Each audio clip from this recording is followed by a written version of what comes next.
Assalamualaikum warahmatullahi wabarakatuh. Perkenalkan, nama saya Muslika Sari, moderator dari kelompok 4 selaku pemateri pertama. Adapun anggota dari kelompok 4 yang pertama Muhammad Iqbal Asdiawan, yang kedua Fadila Pramestiani, yang ketiga Nadiah Nahda Aziza, dan yang keempat Eriska Nursafitri. Materi yang akan kami presentasikan mengenai keterampilan memberi penguatan. Adapun 5 pokok pembahasan yang akan kami presentasikan. Yang pertama, pengertian memberi penguatan. Yang kedua, komponen-komponen yang terdapat dalam pemberian penguatan. Yang ketiga, cara guru menggunakan penguatan dan dampaknya. Yang keempat, prinsip penggunaan penguatan. Dan yang kelima, tujuan keterampilan memberikan penguatan. Langsung saja, saya persilakan kepada pemateri pertama untuk mempresentasikan.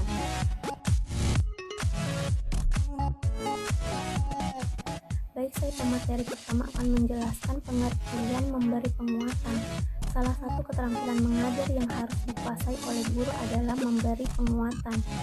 Usman mengemukakan penguatan adalah segala bentuk respon, apakah bersifat verbal maupun non-verbal, yang merupakan bagian dari modifikasi tingkah laku guru terhadap tingkah laku siswa.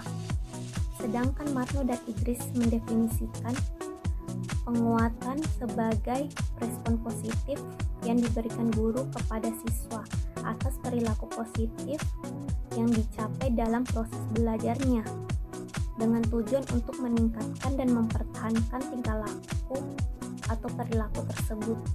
Adapun tujuan dari keterampilan memberi penguatan, yang pertama, meningkatkan perhatian siswa dalam belajar. Yang kedua, memudahkan proses belajar mengajar baik bagi siswa maupun guru. Yang ketiga, membangkitkan dan mempertahankan motivasi siswa. Yang keempat, mengembangkan dan mengatur pribadi siswa dalam belajar. Dan yang kelima, mendorong dan mengarahkan pada cara berpikir yang baik. Itulah tadi penjelasan dari pengertian memberi penguatan. Baiklah, saya akan melanjutkan materi selanjutnya, yaitu komponen-komponen yang terdapat dalam pemberian penguatan. Komponen-komponen yang terdapat dalam pemberian penguatan ini ada dua menurut Sutomo, yaitu penguatan verbal dan penguatan non-verbal. Penguatan verbal merupakan penguatan yang diberikan atau diungkapkan oleh seorang guru kepada siswa dalam proses pembelajaran dalam bentuk pujian maupun komentar. Contoh, wah kamu hebat sekali, wah jawaban kamu tepat sekali. Yang kedua yaitu penguatan nonverbal. Penguatan nonverbal merupakan respon positif dengan selain kata. Bentuk-bentuk penguatan nonverbal itu ada 6. Yang pertama yaitu mimik dan gerak badan. Dan yang kedua yaitu pemberian simbol atau benda. Dan yang ketiga, gerak mendekati atau pendekatan. Yang keempat, penguatan dengan sentuhan. Yang kelima, kegiatan yang menyenangkan. Yang keenam yaitu penguatan tak penuh. Dari selanjutnya yaitu bentuk penguatan yang digunakan guru dalam pembelajaran bahasa Indonesia. Yang pertama yaitu penguatan verbal. Ditemukan beberapa penguatan verbal yang sering digunakan guru, yaitu berupa kata bagus. Penguatan dengan kata ini sering muncul pada kegiatan pendahuluan saat guru melakukan apersepsi. Dalam hal ini, guru mencoba menggali kembali ingatan peserta didik mengenai materi yang dipelajari pada pertemuan sebelumnya. Selanjutnya, dalam pengamatan ini ditemukan penguatan verbal berupa kata ya yang digunakan guru sebagai bentuk pengakuan terhadap apa yang sudah dilakukan oleh peserta didiknya. Penguatan jenis ini sering digunakan guru ketika memberikan pengakuan terhadap hal-hal yang sudah dilakukan peserta didik yang bersangkutan. Yang kedua yaitu penguatan nonverbal.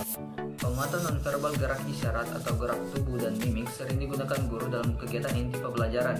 Adapun gerak isyarat yang sering digunakan guru yaitu acungan jempol dan tepukan. Penguatan dengan cara mendekati peserta didik. Dalam hal ini, guru melakukannya dengan berjalan mendekati lalu berdiri di dekat peserta didik yang akan menyampaikan pendapat, menjawab pertanyaan, ataupun saat peserta didik dalam kegiatan diskusi. Penguatan dengan sentuhan atau menepuk pundak. Penguatan ini sering digunakan guru saat jarak antara guru dan peserta didik berdekatan, sehingga guru lebih mudah untuk menggunakan jenis penguatan ini. Penguatan tak penuh. Penguatan jenis ini digunakan guru ketika menjelaskan mengenai materi Namun, penjelasan yang diberikan oleh peserta didik masih kurang lengkap. Penyampaiannya masih terputus-putus atau bahkan jawaban yang diberikan peserta didik kurang tepat. Materi selanjutnya akan disampaikan oleh rekan saya. Baik, selanjutnya pada bagian C adalah cara guru menggunakan penguatan dan dampaknya. Menurut Agustina tahun 2020, dalam memberikan penguatan ada beberapa cara yang digunakan. Yang pertama adalah penggunaan penguatan kepada pribadi tertentu. Berdasarkan hasil pengamatan, setiap memberi penguatan, guru selalu menyebutkan nama peserta didik yang bersangkutan. Hal ini dilakukan saat jarak antara guru dan peserta didik berjauhan ataupun berdekatan. Hal ini dilakukan agar pemberian penguatan khusus ditujukan kepada peserta didik yang bersangkutan. Yang kedua, penggunaan penguatan kepada kelompok tertentu. Cara penggunaan penguatan ini diberikan untuk kelompok peserta didik sebagai bentuk pujian mengenai hal positif yang sudah dilakukan peserta didik dalam kegiatan pembelajaran. Berdasarkan hasil pengamatan guru, memberikan penguatan kepada kelompok tertentu yang sudah berani maju untuk melakukan praktik bebas. Yang ketiga ada penggunaan penguatan dengan segera.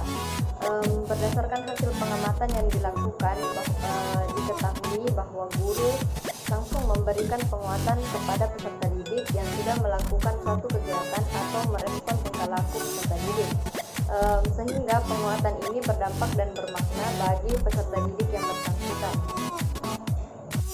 Yang terakhir ada variasi dalam penggunaan penguatan. Berdasarkan hasil pengamatan bahwa guru telah menggunakan variasi dalam memberikan penguatan. Hal ini dilakukan agar peserta didik tidak merasa bosan terhadap penguatan yang diberikan oleh guru.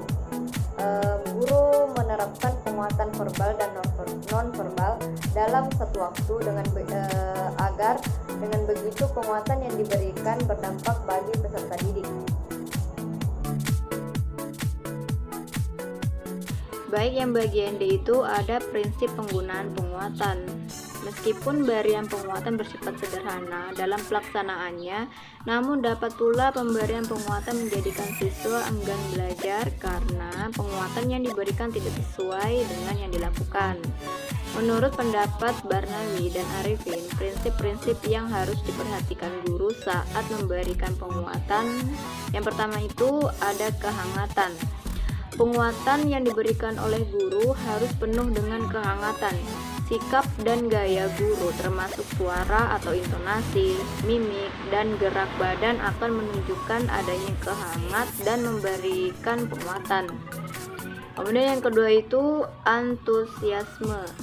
Antusiasme merupakan stimulus untuk meningkatkan perhatian dan motivasi peserta didik.